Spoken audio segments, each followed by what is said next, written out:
দুর্গাপুজো আসন্ন। দুর্গাপুজোর সবাই আনন্দ, নতুন জামা কাপড় কেনাকাটা এবং ঘোরাঘুরি করেন। কিন্তু কিছু মানুষ রয়েছেন সারাদিন তাদের কাজ সমাজের জন্য ভালো রাখা।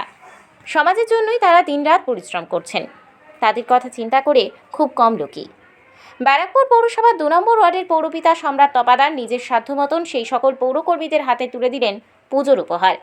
এর আগে দুস্থ মানুষদের হাতেও তিনি তুলে দিয়েছেন পুজোর উপহার। তাই এবার 50 জন পৌরকর্মীর হাতেই তিনি তুলে দিলেন পুজোর উপহার। দুর্গাপুজো আসন্ন। দুর্গাপুজোর সবাই আনন্দ, নতুন জামা কাপড় কেনাকাটা এবং ঘোরাঘুরি করেন। কিন্তু কিছু মানুষ রয়েছেন সারাদিন তাদের কাজ সমাজের জন্য ভালো রাখা। সমাজের জন্যই তারা দিনরাত পরিশ্রম করছেন।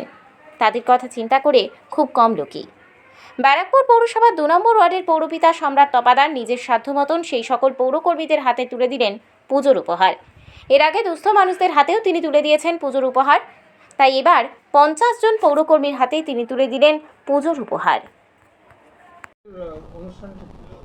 না, প্রতি বছরের মতন এবছরও যারা ব্যারাকপুর পৌরসভার অধীনে যেসব পৌর কর্মচারীরা আমাদের 24 ঘন্টা পরিষেবা দেয়, আমাদের সমাজকে সুরক্ষা রাখার জন্যে, সাফাই করার জন্যে, আমাদেরকে যে কোনো রোগ থেকে মুক্তি করার জন্যে আমাদেরকে সবসময় 24 ঘন্টা কঠোর পরিশ্রম করে, এই ধরনের কিছু আমাদের সহকর্মীদেরকে পুজোর উপহার স্বরূপ আমার সীমিত ক্ষমতায় কিছু নমস্কারই তাদের হাতে তুলে দিই।